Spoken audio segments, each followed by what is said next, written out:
성경 말씀 보겠습니다. 고린도전서 1장 1절에서 9절 말씀 우리 함께 봉독합니다. 하나님의 뜻을 따라 그리스도 예수의 사도로 부르심을 받은 바울과 형제 소수되는 고린도에 있는 하나님의 교회 곧 그리스도 예수 안에서 거룩하여지고 성도라 부르심을 받은 자들과 또 각 처에서 우리의 주 곧 그들과 우리의 주 되신 예수 그리스도의 이름을 부르는 모든 자들에게 하나님 우리 아버지와 주 예수 그리스도로부터 은혜와 평강이 있기를 원하노라. 그리스도 예수 안에서 너희에게 주신 하나님의 은혜를 인하여 내가 너희를 위하여 항상 하나님께 감사하노니 이는 너희가 그의 안에서 모든 일 곧 모든 구변과 모든 지식에 풍족함으로 그리스도의 증거가 너희 중에 견고하게 되어 너희가 모든 은사에 부족함이 없이 우리 주 예수 그리스도의 나타나심을 기다림이라. 주께서 너희를 우리 주 예수 그리스도의 날에 책망할 것이 없는 자로 끝까지 견고케 하시리라. 너희를 불러 그의 아들 예수 그리스도 우리 주로 더불어 교제케 하시는 하나님은 미쁘시도다. 아멘. 예, 우리가 사는 그 미국 땅에 그 텍사스주 또 그리고 그 옆에 있는 그 뉴멕시코주 또 그 옆에 있는 아리조나주 또 그 위에 있는 네바다와 캘리포니아주 그리고 그 유타주 이 거대한 땅덩어리는 원래 그 멕시코 땅이었습니다. 그런데 텍사스에 미국 사람들이 자꾸 몰려들면서 그 멕시코 정부로부터 독립을 하겠다는 그런 운동이 일어나고 있을 적에 멕시코의 대통령은 텍사스에 대하여서 아주 강경책을 썼습니다. 그래서 멕시코 대통령이 친히 군대를 인솔해 가지고 텍사스로 들어왔습니다. 그때에 텍사스에는 그 휴스턴이라는 장군이 군사를 모집해 가지고는 멕시코와 전쟁을 하게 됩니다. 그런데 전쟁을 하는 중에 멕시코 대통령이 미국 군인들에게 그만 생포돼 버렸습니다. 포로가 돼 버렸습니다. 그런 가운데서 멕시코 대통령과 미국의 휴스턴 장군과 이제 종전을 하는 종전 협정을 체결합니다. 종전 협정을 체결하면서 결국 멕시코 대통령은 멕시코가 가지고 있는 부채를 좀 갚아달라. 그런 명목으로 부채를 갚아주는 명목으로 텍사스, 뉴멕시코, 아리조나, 네바다, 캘리포니아, 유타주가 합법적으로 미국으로 이전되게 되는 것입니다. 그때가 1846년이었습니다. 자, 역사를 뒤돌아보게 되면은 멕시코 대통령은 전쟁을 하지 말고 협상을 해야 할 터인데 자기들의 나라의 국력을 모르고 또 상대방 미국에 대한 국력을 모르고 전쟁을 했다가 그만 그 거대한 텍사스주와 뉴멕시코주, 아리조나주, 네바다, 캘리포니아, 유타 이 모든 나라 주를 다 미국 땅에 빼앗기게 되는 것입니다. 손자병법에 이런 말이 있습니다.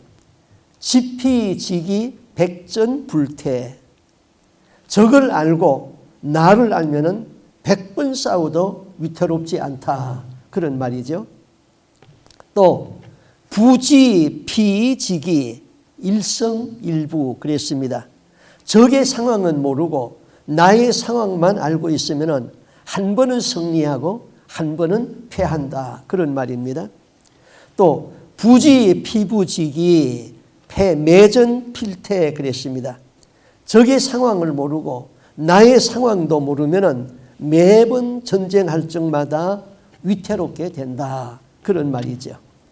또 성경 잠언서에는 솔로몬이 일찍이 그렇게 말했습니다. 계획은 사람들의 뜻을 모아서 세우고 전쟁은 전략을 세워놓고 하여라. 전쟁은 전략을 세워놓고 하는 것이죠. 자, 그러면은 우리의 신앙도 마찬가지예요. 나의 지금 신앙의 현주소가 어디입니까? 내가 이렇게 신앙생활을 하다가 천국에 들어갈 수 있는가 한번 점검해 봐야 되는 것이죠. 우리의 싸움은 마귀와의 싸움인데 이 싸움이 쉽게 이길 수 있는 그런 만만한 싸움이 아닙니다. 또 마귀와의 싸움은 어떤 협상을 할 수도 없습니다. 마귀와의 싸움은 반드시 싸워서 이겨야 하는 싸움인 것이죠. 그 이기는 길은 하나님의 전신갑주를 취하라 그랬습니다. 자, 오늘날 우리가 오늘부터 공부하고자 하는 이 고린도 교회는 고린도 교회 안에 일어나고 있는 많은 문제들이 벌써 2000년 전에 그 교회에서 일어나고 있었습니다. 우리가 고린도전서, 고린도후서를 공부하면은 교회에 대한 바른 진단을 할 수 있습니다. 그리고 나 자신에 대하여서 신앙의 바른 진단을 할 수 있게 되는 것입니다. 여러분, 이 지상에 완전한 교회가 있습니까? 이 지상에 완전한 교회는 없습니다. 그렇다고 그 불완전한 교회를 그대로 방치하여서도 아니 되는 것이죠. 여러분, 이 땅에 완전한 교회가 있어요? 없어요? 없죠. 그러면은 불완전한 교회를 그대로 방치하고 신앙생활을 할 겁니까? 그것도 안 되는 것이죠. 여기에 우리의 딜레마가 있는 것입니다. 자, 완전한 교회는 없다. 그렇다고 불완전한 교회를 그대로 방치할 수도 없다. 또 나는 미숙한 존재이다. 그런데 미숙한 것을 그대로 방치할 수는 없다 이것이죠. 영국에 유명한 스펄전 목사님이 있었습니다. 그런데 어느 날 한 젊은이가 찾아왔습니다. 목사님, 저는 교회에서 신앙생활을 하다가 시험을 받았습니다. 그래서 신앙생활을 중단하고 교회를 다니지 않습니다. 그런데 내가 다시 신앙생활을 하고 싶은데 완전한 교회를 저한테 소개를 해 주십시오. 그때 스펠전 목사님이 이렇게 대답을 했습니다. 자네가 찾고 있는 그 완전한 교회를 찾으면은 꼭 나에게 알려주게. 나도 그 완전한 교회의 교인이 되고 싶네.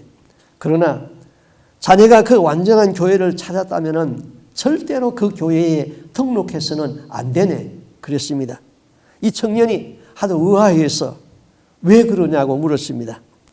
그리고 그런 교회를 찾았다면은 얼른 등록해서 신앙생활을 해야지 왜 그런 교회를 등록하지 말라고 했을까? 그때 다시 설명을 했습니다. 자네가 그 교회의 회원이 된 그날부터 그 교회는 불완전한 교회가 되고 말 테니까 그랬습니다. 자, 우리는 불완전한 사람이에요. 완전한 사람은 없어요. 불완전한 사람들이 모여서 하나의 교회 공동체를 이뤘습니다. 그러니까 여기는 불완전한 사람이 모였기 때문에 불완전한 교회인 것입니다. 그렇다고 사람은 다 그러니까 하고 방치할 수 있는 것이 교회가 아니란 말입니다. 방치하면은 교회는 사단의 운동장이 되고 마는 것이죠. 고린도 교회는 문제의 사람들이 모인 교회였습니다. 그래서 그 교회 안에서 파당이 일어났습니다. 또 분쟁하고 싸웠습니다. 또 교회 안에 음란의 문제가 생겼습니다. 또 교인들 간에 서로 다투다가 그 다툼의 문제를 세상 법정으로다가 끌고 가서 소송을 제기했습니다. 또 우상의 문제에 대하여서 문제가 생겼습니다. 우상의 재물에 대해서 문제가 생겼습니다. 또 부활에 대하여서 알지를 못했습니다. 은사는 받았는데 그 은사를 어떻게 사용할 줄을 몰랐습니다. 전부 교회 안에서 이런 문제가 일어나기 시작했습니다. 우리 주위에서 일어날 수 있는 모든 일들이 고린도 교회 안에서 일어나고 있었던 것입니다. 이러한 문제를 다루고 있는 것이 고린도 전후서 성경인 것입니다. 그러면은 이 고린도 교회가 어떻게 해서 세워졌을까? 바울이 1차, 2차, 3차 세계 전도를 하잖아요. 그래서 가는 곳마다 가서 교회를 세웠습니다. 자, 빌립보 교회, 갈라디아 교회, 에베소 교회, 고린도 교회, 이거 다 바울이 세운 교회인 것입니다. 고린도 교회는 바울이 세 번째 전도 여행을 할 적에 세운 교회인데 한 주 53년경에 세웠습니다. 바울이 아덴이라는 도시에 가서 거기서 교회를 세우고 싶었습니다. 아덴은 헬라의 철학 도시입니다. 당시는 로마가 세계를 다스렸습니다마는 문화는 헬라 문화 속에 살고 있었습니다. 헬라 문화가 중심이 된 곳이 아덴이었습니다. 자, 정치는 로마가 다스렸고 문화는 헬라 문화였습니다. 그런데 아덴은 헬라의 철학과 헬라의 문화의 본산지가 아덴인 것입니다. 그 아덴에서 유명한 소크라테스라는 철학자가 나오고 거기서 플라톤과 같은 유명한 철학자가 나왔습니다. 바울은 철학이 깊은 사람입니다. 지식이 많은 사람이었습니다. 그래서 바울은 이 도시에다가 뜻을 세우고 자기의 철학적인 지식을 가지고 설교를 하기 시작했습니다. 이렇게 설교했습니다. 내가 이 도시에서 와서 많은 신전을 보았는데 어느 곳에 가니까 알지 못하는 신에게 그런 신전도 제단도 있었다. 내가 너희들이 알지 못하는 신을 소개하겠다. 너희들이 종교심이 대단히 많아가지고 알지 못하는 신에게까지 제단을 만들어 놓고 섬기는데 그 알지 못하는 신이 누구인 줄 아느냐? 그 신이 예수다. 그렇게 증거했습니다. 사람들은 그의 말을 듣고 어떤 말쟁이가 와가지고 이야기하는가 보다 하고는 예수를 믿지 아니했습니다. 바울은 아덴에서 전도에 실패를 했던 것입니다. 다른 도시에서는 교회를 세웠는데 그 도시에서는 교회를 세우지 못했습니다. 바울은 어느 곳에든지 가면은 교회를 세웠지요. 그러면은 하나님을 바울의 말을 듣고 예수 그리스도를 믿는 사람은 바울을 아주 열심히 잘 섬겼습니다. 잘 보호해 줬습니다. 그런데 바울의 말을 믿지 아니하는 유대인들은 바울을 목숨 걸고 죽이려고 그랬습니다. 그래서 바울은 교회를 세워놓으면은 그것의 지도자를 세워놓고 제 발로 걸어 나온 것이 없습니다. 사람들이 그를 죽이려고 하기 때문에 그는 쫓겨서 도망을 갔던 것입니다. 그런데 이 아덴이라는 도시에서는 아무도 핍박하는 사람이 없었습니다. 자기 스스로 그 도시를 빠져나왔습니다. 그리고 간 곳이 바로 고린도라는 교회였습니다. 자, 고린도에서 바울은 굉장히 두렵고 떨렸습니다. 자, 왜 두렵고 떨렸을까요? 아덴에서 실패한 경험이 그를 짓누르고 있었습니다. 자기 지식으로 전도를 하다가 실패한 바울은 고린도에 와서 이렇게 말을 합니다. 고린도전서 2장 2절에 내가 너희 중에서 예수 그리스도와 그의 십자가에 못 박히신 것 외에는 아무것도 알지 아니하기로 작정하였느니라. 전도는 지식으로 하는 것이 아닙니다. 전도는 철학으로 하는 것도 아닙니다. 사람이 보기에는 아주 미련한 방법 같은데 하나님은 전도에 미련한 것으로 사람을 구원하시기를 기뻐하신다고 하였습니다. 전도에 미련한 것이 무엇입니까? 예수 그리스도의 십자가라는 것입니다. 그리고 그 십자가의 사랑으로 전도를 하는 것이죠. 그래서 고린도전서 2장 3절에 이렇게 말하죠. 내가 너희 가운데에 거할 때에 약하며 두려워하며 심히 떨었다. 바울이 왜 이렇게 약하고 심히 두려워하고 떨었습니까? 이 고린도라는 도시는 항구 도시입니다. 항구 도시에는 미신이 굉장히 많았습니다. 또 술집과 창녀들이 그 항구 도시에 많았습니다. 또 고린도에는 크고 작은 우상의 신전들이 있었는데 약 30개의 신전이 있었습니다. 그 중에 하나는 아프로디테 이런 신전이었는데 그 신전에는 여자 사제가 약 1000명이 있었습니다. 신전에 무슨 여자 사제가 필요합니까? 고린도는 이방 종교의 영향을 받았는데 바알 종교의 영향을 받았습니다. 그래서 그 신전에 가게 되면은 여자 사제들과 성행위가 이루어지게 되는 것입니다. 그리고 그 여자 사제들이 밤이 되면은 전부 다 고린도 도시에 내려와 가지고 창녀로 변해버렸습니다. 그러니까 성병이 아주 문란해졌죠. 그래서 당시에 고린도 사람 그러면은 아주 음란한 사람으로 아주 통용되던 그런 시대입니다. 고린도 사람은 부도덕했습니다. 또 악한 사람으로 평이 났습니다. 그만큼 고린도라는 도시는 세속한 도시고 타락한 도시였습니다. 바울이 이 고린도에서 아주 영적으로 절망감을 느꼈습니다. 자, 이 음란의 도시, 제약의 도시, 이 엄청난 이교성 때문에 바울은 용기를 잃고 의기소침해 가지고 있었습니다. 그때에 하나님이 바울에게 이렇게 말씀합니다. 사도행전 18장 9절 10절에 보면은 밤에 주께서 환상 가운데 바울에게 말씀하시되 두려워하지 말며 잠잠하지 말고 말하라. 내가 너와 함께 있음에 아무 사람도 너를 대적하여서 해롭게 할 수 없다. 이 성중에 내 백성이 많음이니라. 바울은 주님의 음성을 들을 수 있는 영성이 있는 귀가 있었습니다. 주님은 바울에게 두려워하지 말아라. 이 성중에 구원받을 백성이 많이 있다. 자, 두렵고 낙심이 될 적에 하나님의 음성을 들을 수 있는 것보다 더 큰 위로와 힘이 되는 것이 없는 것이죠. 저희 부부가 알래스카에서 목회를 하고 그곳에서 정년 은퇴를 하고 이쪽 포틀랜드에 이제 오게 되었습니다. 그런데 포틀랜드의 도시에 청빙을 받았을 적에 저희 집사람이 미국 지도를 갖다 놓고 이 포틀랜드를 두고 하나님 앞에 간절히 기도를 했습니다. 그러는데 이 포틀랜드라는 도시는 완전히 흑암으로 덮여져 있는 도시입니다. 저희들은 미국에서 여러 도시에서 목회했습니다. 아주 제약의 도시라고 신시드로 소문난 라스베가스에서도 목회했습니다. 그러나 라스베가스도 이 도시만큼 영적으로 어둡지는 아니했습니다.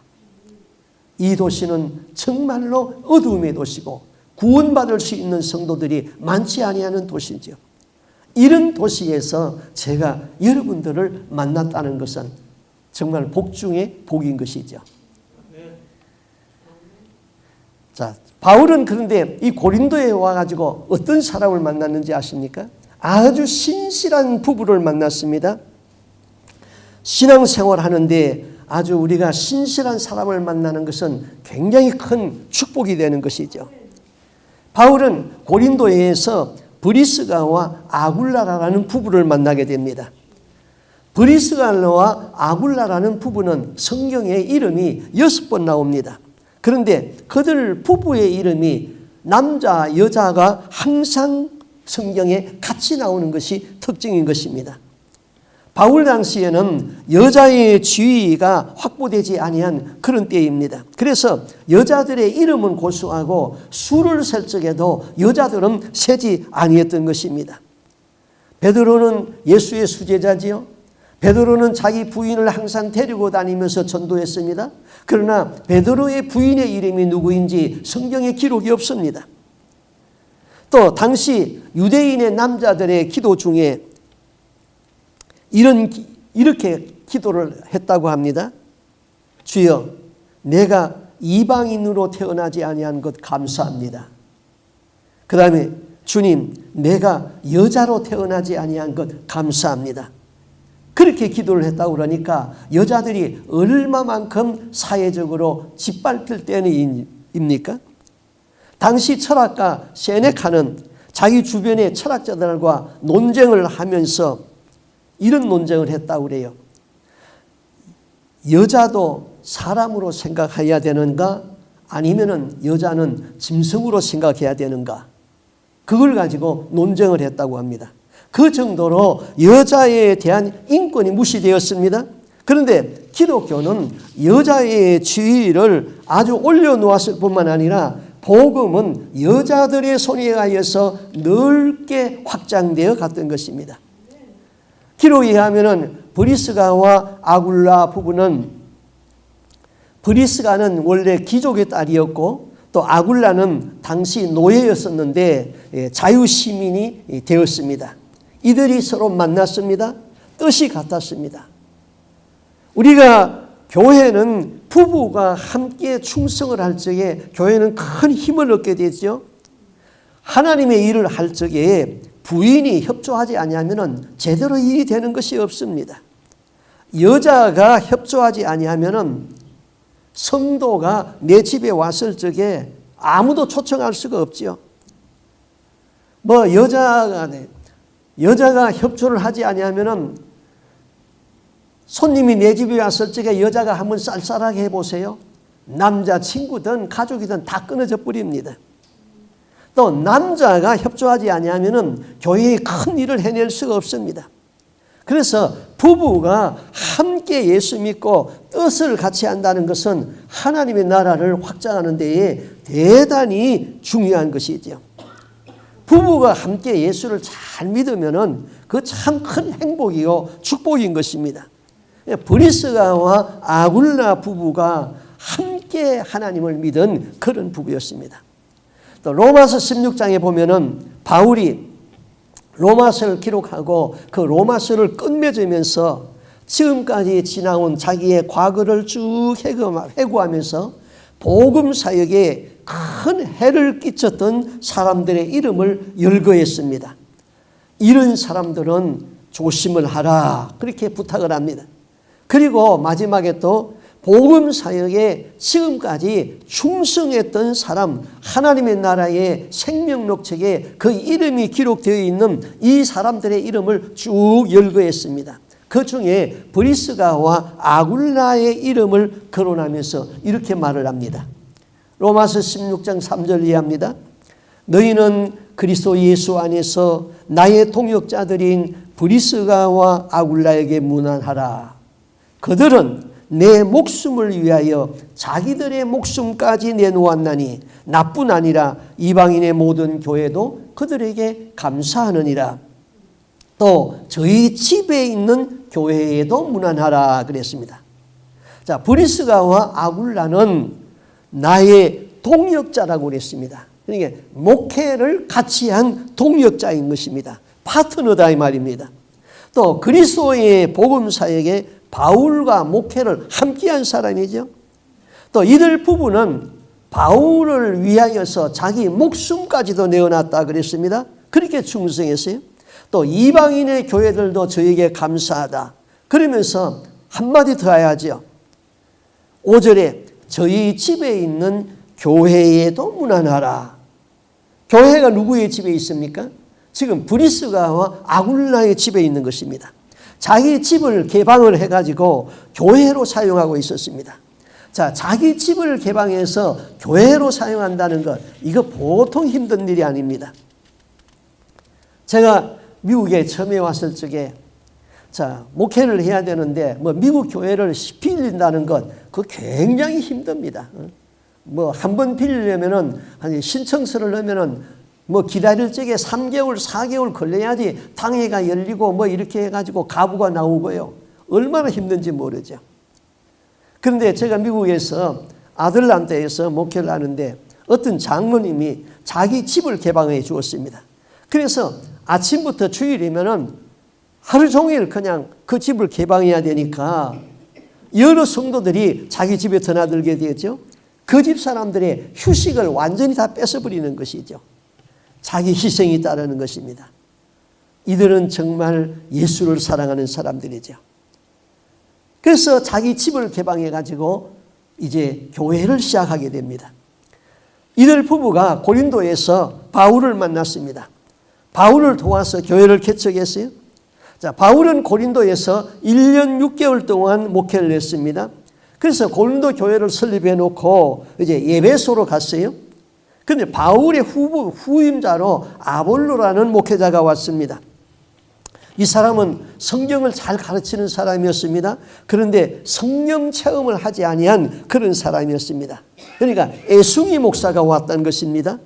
그때에 브리스가와 아굴라 부부는 이 애숭이 목사를 자기 집에다가 초청을 해가지고 성령에 대하여서 자세히 알려주었습니다. 그러면서 이들은 내 목숨을 위하여 자기 목숨까지 내놓았다, 그렇게 말합니다. 목숨까지 아끼지 아니하는 후원자, 이런 사람을 우리가 얻을 수 있다면 이것은 전쟁에서 1000명의 군사를 얻는 것과 같습니다. 이런 헌신자들이 있기 때문에 하나님의 나라는 확장되어 가는 것입니다. 자, 브리스가와 아굴라 부부는 직업이 천막을 만드는 직업이었습니다. 그 당시로 말하면 건축업을 한 것입니다. 그런데 바울도 이 천막을 만드는 기술에 대하여서 기술을 가지고 있었습니다. 그래서 서로 같이 일을 하면서 돈을 벌어가면서 전도를 했습니다. 교회에서 바울은 사례를 받지 아니했습니다. 왜냐하면 이 도시에는 종교 교사들이 와가지고 강연을 해주고는 돈을 받았습니다. 그러니까 진리를 돈으로 팔았다는 것입니다. 바울은 이 진리는 돈으로 팔 것이 아니라 이 진리가 오해되면 안 되기 때문에 일체의 사례를 받지 아니하고 그냥 자기가 일하면서 목회를 했습니다. 오늘날 교회에는 진리를 돈으로 팔고 있는 곳이 굉장히 많아요. 자, 부흥회를 하여 주고 우리는 사례를 줍니다.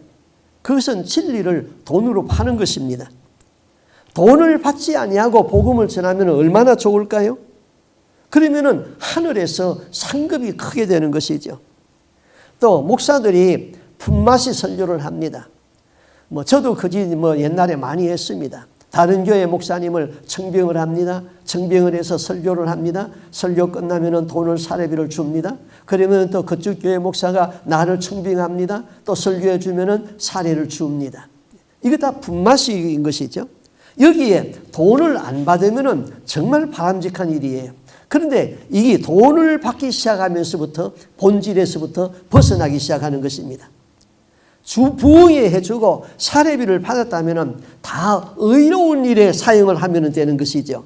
그러나 자기 재산으로 축적하면 안 되는 것입니다.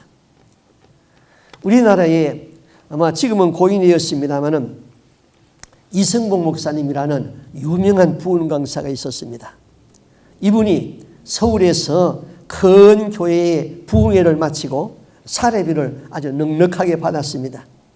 그런데 자기 교회는 신촌에 있는데 신촌에 있는 자기 교회로 가지 아니하고 시외버스 정류장으로 나와가지고 큰 보따리를 들고 지금 버스표를 사가지고 시골로 가려고 그럽니다. 그때 그 LA에서 목회하시던 임동선 목사님이 한국에 계실 때에 그 목사님을 버스 정류장에서 만났습니다. 그래서 목사님, 왜 집으로 안 가시고 이 시골로 가십니까? 그때 대답이 이렇습니다. 내가 서울에 있는 큰 교회에서 부흥회를 인도했거든. 그리고 사례를 아주 넉넉하게 받았어. 이거 집에 가져가면 다 빼앗긴다고.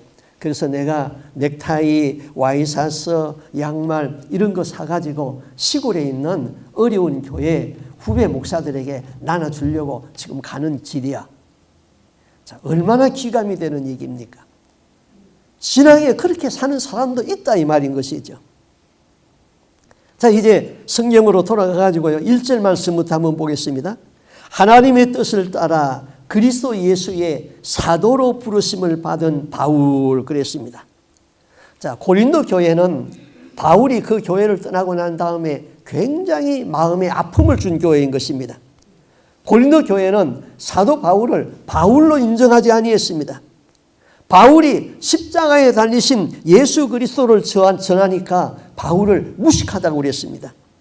또 사례를 받지 아니하고 목회를 하니까 얼마나 어려울까, 얼마나 힘들까, 그렇게 고맙다 해야 되는데 사도가 아니고 지식이 모자라니까 교회에서 사례를 안 받았다, 그렇게 무시했습니다. 또 바울의 베드로, 야고보, 요한 다 예수님에게 직접 배웠는데 바울은 예수님에게 배운 일이 없잖아. 그러니까 사도가 아니야, 그렇게 말했습니다. 그래서 바울이 제일 1절에 말하는 것이 바울은 하나님의 뜻을 따라 사도로 부르심을 받았다. 그렇게 사도꾼을 강조하고 있는 것이죠. 그 다음에 2절에 보면은 고린도에 있는 하나님의 교회 곧 그리스도 예수 안에서 거룩하여지고 성도로 부르심을 입은 자들 그랬습니다. 자, 바울이 지금 누구에게 편지를 씁니까? 고린도에 있는 성도들에게 내가 이 편지를 쓴다고 편지를 받는 사람에 확실히 밝혔습니다. 바울은 고린도 교회에 있는 성도들을 이렇게 부를 수가 있겠죠. 세상에서 제멋대로 살다가 교회에 나왔으나 죄성을 버리지 못한 죄인들, 그렇게 부를 수도 있습니다. 그런데 그들을 성도라고 불렀어요. 이 성도라는 말은 그 하기오스인데 헬라어로 하기오이 하면은 이 거룩하다 그런 뜻입니다. 거룩하다 이것은 구별되었다 그런 뜻이죠. 그러면 성도라는 것은 구별된 사람들이에요. 이 세상에 타락한 세상에서 살아가는 가운데서 하나님이 그들을 불러내가지고 거룩하게 만들었다. 그 사람들이 성도라는 것이죠. 또 우리나라 말로는 성도 그러면은 거룩한 성 무리도입니다. 거룩한 무리가 성도들이다 이 말입니다. 자, 하나님이 여러분을 선택해서 구별해서 뽑아냈습니다. 그런 뜻입니다. 여러분은 하나님이 선택받은 사람들이죠. 자, 여러분은 하나님이 영생을 주시기 위하여서 선택했어요. 선택받지 못하면은 예수를 믿을 수가 없는 것이죠. 그렇다면은 세상 사람들과 달라야 한다는 것입니다.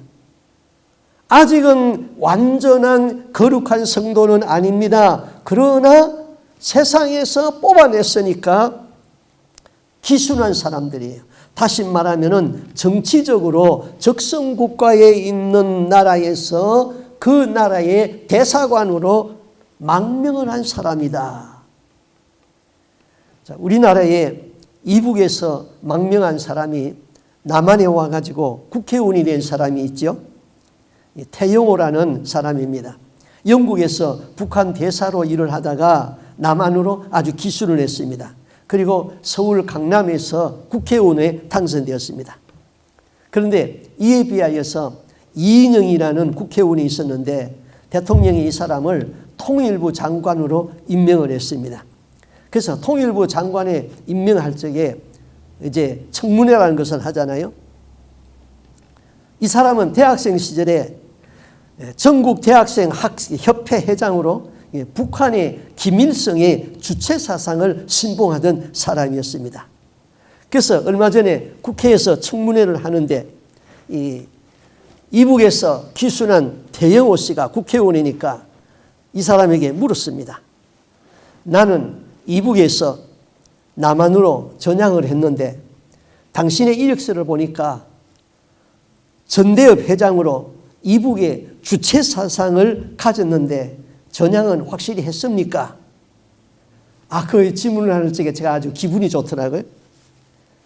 그런데 이분은 우물쭈물 하면서 대답을 못해요. 이인영 씨가. 이인영이는 자유민주국가의 남한에 살면서도 사회주의 국가의 사상을 가지고 있었습니다. 그런 사람이 나라를 다스리는 통일부 장관이 된 것이죠. 태영호 국회의원은 북한의 체제도 싫고 공산주의 사상도 싫고 그래서 완전히 남향으로 전향을 했는데 남한에 살면서 이북의 정치체제를 추구한다면 이거 어떻게 해야 되는 것이죠? 사상의 자유가 있는 나라에서 민주주의 국가에서는 이거 뭐 잡아 가둘 수도 없고 죽일 수도 없잖아요. 백성이 그런 사람을 국회의원으로 뽑은 것이 잘못이죠. 그리고 대통령이 그런 사람과 사상이 같으니까 그런 사람을 통일부 장관으로 임명을 한 것이죠. 우리는 세상에 살다가 천국에 가겠다고 교회로 망명을 한 사람들이에요. 세상에서 천국으로 기순한 사람들이에요. 기순하였다면 세상의 것은 확실하게 버려야 되는 것입니다. 이제 하나님의 통치를 받겠다고 자기 의사를 밝힌 사람들이시죠.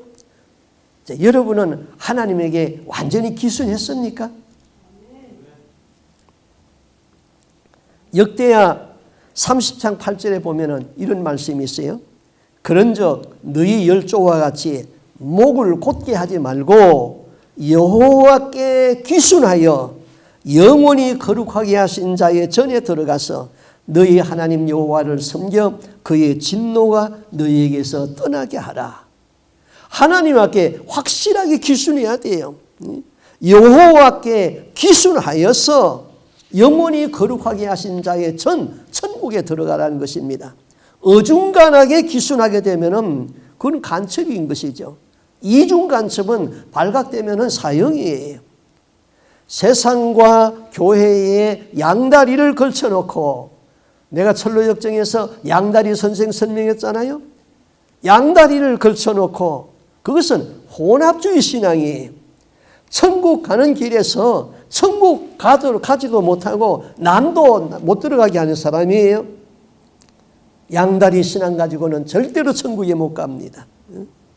양다리 신앙을 가진 사람은 자수하고 회개해야 되는 것이죠. 자, 하나님은 믿습니다. 그런데 조상 무덤에 가서 절을 합니다. 그거는 양다리 신앙이에요. 우상숭배예요. 교회는 다닙니다. 그런데 도박장에 가서 도박을 합니다. 교회는 다닙니다. 그런데 여전히 화토 치면서 고스톱 합니다. 그것은 탐심을 버리지 못한 양다리 걸친 것이에요. 나는 교회 다니니까 그래도 천국 간다. 그런 어림없는 소리 하지 마세요. 성경 어디를 봐도 양다리 선생이 천국 갔다는 말은 없습니다. 봉사는 잘합니다. 그런데 자기 의의를 자꾸 드러냅니다. 이런 것은 다 하나님 앞에 확실하게 귀순이 안 돼서 그래요. 어중간한 양다리 걸치고 있는 것이죠. 혼합주의 신앙인 것입니다. 혼합주의 신앙으로는 천국에 못 들어가는 것이죠. 그 다음 5절에 이렇게 말합니다. 이는 너희가 그의 안에서 모든 일 곧 모든 구변과 모든 지식에 풍족함으로. 자, 고린도 교회 성도들은 구변과 지식을 가지고 있었다 그랬어요. 이 구변과 지식이라는 것은 세상 학문이 많았다는 것이 아니고 한 가지를 알아도 허리멍덩하게 알지 아니하고 무엇 하나를 해도 아주 똑소리 나게 아주 잘 배우고 잘했습니다. 그런 표현의 능력을 가지고 있었다 이 말인 것입니다. 좋은 것이죠. 확실하게 알고 확실하게 믿는 것이죠. 뭐 아는 것도 아니고 모르는 것도 아니고 뭐 그런 사람이 우리 가운데 너무 많은 거예요. 자, 성경 공부를 하게 되면은 지식이 있는 사람들은 확실히 이해가 빨리 갑니다. 잘 알아듣습니다. 그런 사람이 그러면은 신앙도 좋은 것인가요? 그들은 아는 것은 많은데 행하지를 않는 거예요. 이에 비하여서 배우지 못한 사람 중에는 아는 것이 많지 아니하고 조리 있게 설명을 하지 못해도 믿고 행한다는 것이죠. 그러면은 어느 쪽이 바람직한 것입니까? 9절에 너희를 불러서 그의 아들 예수 그리스도 우리 주로 더불어 교제하게 하시는 하나님은 미쁘시도다. 교회가 너무 부조리합니다. 문제투성이에요. 교회가 병들었어요. 그렇지만은 예수님은 그들 안에서 교제하시기를 원한다 그랬어요. 왜 그럴까요? 교회가 타락했으니까 국회의사당에서 성령의 역사가 일어났습니까? 교회가 타락했으니까 노인정에서 성령의 역사가 일어날까요? 하나님은 신실하십니다. 하나님은 미쁘십니다. 하나님은 비록 교회가 타락하였지만은 그 타락한 그 안에서 회개의 역사가 일어나기를 기대하십니다. 성령의 역사를 일으키시는 것이죠. 끝까지 타락할 수는 없는 거예요. 그러면 그것은 세상인 것이죠.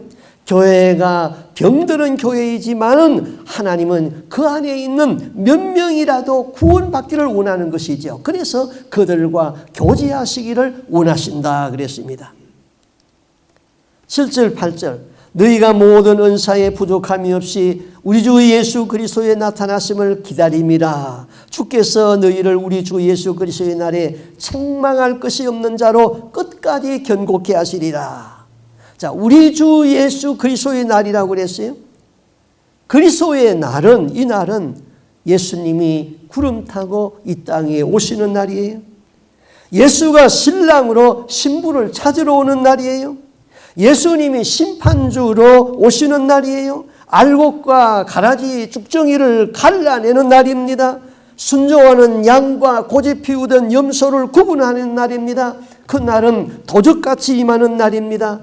이날 주의 날에, 그리스도의 날에 책망할 것이 없는 그리스도인들은 복 있는 사람들인 것이죠. 이때 책망받고 슬피 우는 그리스도인들은 어떤 사람들입니까? 하나님보다 세상을 더 사랑한 사람들, 성도라는 이름은 가졌는데 내 속에 불순물이 많이 섞여 있는 사람들, 양다리 걸친 사람들이죠. 자기 은사를 땅에 묻어놓고 이것을 낭비시킨 게으른 사람들, 믿음이 약해가지고 흔들리면서 빛바랜 신앙을 가진 사람들, 등에 기름은 등은 가졌으나 기름이 없어서 성령 충만이 안 된 사람들, 롯의 같이 어중간하게 신앙생활한 사람들, 그러므로 책망받을 것이 없는 온전한 그리스도인들이 되기 위해서 하나님이 여러분을 불렀다 이것입니다. 그 9절에 이렇게 말합니다. 너희를 불러서 그의 아들 예수 그리스도 우리 주로 더불어 교제하게 하시는 하나님은 미쁘시다. 하나님과 교제하면 어떤 역사가 일어날까요? 성령의 역사가 일어나잖아요. 그러면 어떻게 하나님과 교제하는 것일까요? 하나님과의 교제는 기도로 교제하는 것입니다. 기도는 하나님과 대화하는 것이에요. 하나님과 교제는 하나님의 말씀으로 교제하는 것이에요. 말씀으로 순종하는 거예요. 또 찬송으로 하나님 앞에 교제하는 거예요. 예배가 하나님 앞에 교제하는 거예요. 선을 행하는 것이 하나님과 교제하는 거예요. 교회는 천국의 최전방에 전투하는 일선부대와 같은 거예요. 교회는 적성국가 안에 있는 대사관과 같은 거예요. 그래서 적성국가 안에 있는 사람들이 교회 안으로 망명을 하도록 하는 것입니다. 마귀의 통치를 받는 사람들이 하나님의 통치를 그리워하면서 교회 안으로 들어오게 해야 되는 것이죠. 우리 사람에게는 죄의 본성이 있습니다. 이 무섭고 잔인한 게으른 죄의 본성이 우리 속에 있어요. 이 죄의 본성을 이기려면 어떻게 해야 됩니까? 혼자의 힘으로는 불가능해요. 그래서 자기 스스로를 다른 사람의 통제 아래다가 두는 것입니다. 내 혼자의 힘으로 불가능하니까 교회 나가지 아니하고 집에서 혼자 찬송 보고 예배드리고 하는 것도 가능하지만은 자기 자신을 다른 사람의 통제 아래, 목사님의 통제 아래 두는 것이 현명합니다. 그 통제가 자기를 바로 세워주는 것이죠. 왜 하나님이 우리를 불러서 교제하게 하실까? 주께서 너희를 우리 주 예수 그리스도의 날에 책망할 것이 없는 자로 끝까지 견고하게 하시리라. 그리스도의 날, 주님이 임재하는 날이죠. 주의 날은 내가 죽어서 심판대 앞에 서는 날이 주의 날인 것입니다. 이것은 개인적으로 임하는 주의 날이죠. 두 번째는 우주적으로 임하는 주의 날도 있습니다. 그리스도가 이 땅에 재림하고 강림하는 날입니다. 교회는 세상이라는 적성국가에 있는 이 대사관과 같은 곳이에요. 교회는 전투하는 현장인 것입니다. 우리 안에 있는 무서운 죄의 본성이 있죠. 혼자서는 이 죄의 본성을 이길 수가 없습니다. 그러므로 다른 사람의 통제 아래 두는 것이 굉장히 좋은 것이죠. 그래서 교회의 공동체가 필요한 것입니다. 날마다 죄와 싸워 이기는 성도. 그래서 기도하며 회개하며 삶을 살다가 마지막에 천국에 입성할 수 있는 저와 여러분이 될 수 있기를 바랍니다. 기도하겠습니다. 하나님 아버지, 지금까지 우리가 출애굽기를 공부하고 성막을 공부했습니다. 그리고 이제 오늘날 현대교회에 가지고 있는 문제투성이의 교회들이 벌써 2000년 전에 고린도 교회에 다 있었다는 것을 알고 있습니다. 고린도 전후서를 공부하면서 우리 신앙의 현주소를 확실히 파악하게 하여 주시옵소서. 하나님 아버지, 우리가 이 세상이라는 적성국가 안에 살고 있습니다. 이제 하나님의 나라를 사모하고 하나님의 교회로 우리가 도피하여 왔습니다. 하나님, 우리의 신앙이 세상에 양다리 걸치지 아니하도록 도와주시옵소서. 우리와 교제하기를 기뻐하시는 우리 하나님과 교제를 할 수 있기를 원합니다. 말씀으로 교제하고 기도로 교제하게 하여 주옵소서.